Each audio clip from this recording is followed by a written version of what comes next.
Okay, in this example, we're going to look at a way of solving a mass spring conceptual problem using two different methods. So I have two springs. They're identical springs. The same spring, they oscillate at different energies. So spring A oscillates with 3 times the energy of spring B. What's spring A's amplitude relative to spring B? So first, I'm going to show you substitution as a way. So I set up an equality. EA is 3 times EB. And then I know that if I'm looking at amplitudes, the energies are going to be linked to the maximum amplitude. So the energy of A will be 1/2 k A squared. The amplitude of A squared, the energy of B would be 1/2 k A B squared. So in using substitution, what I will do is I will substitute 3EB in for EA.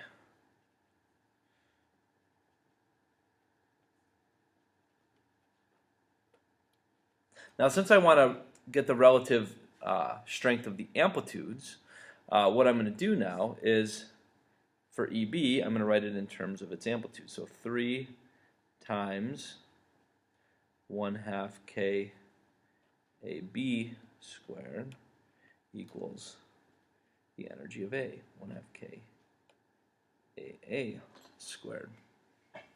Okay, so now I'm looking for an expression for AA in terms of AB. So what I want to do is isolate AA. So I'll multiply by 2, divide by k, so the k's cancel out, and then square root the whole thing. So what I end up with is this 2 cancels this 2.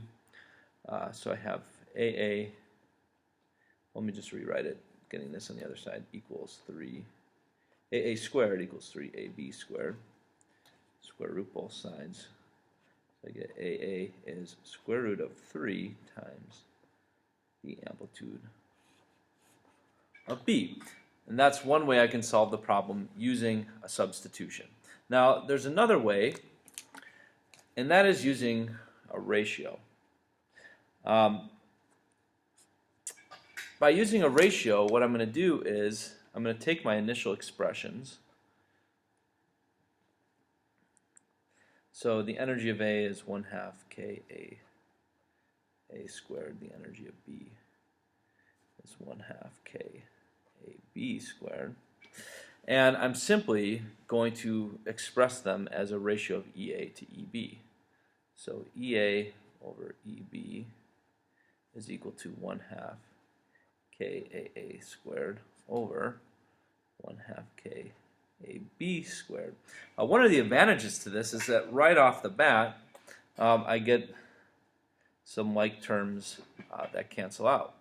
And then I know that EA is 3 times EB, so if I replace that, then I even see that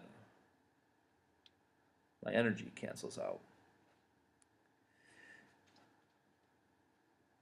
And so I end up at the same place, right? If I multiply by AB squared, I have AA squared equals 3AB squared. This is where I ended up down here, right? These are equivalent. So if I square root both sides, I get that AA is square root of 3 times AB.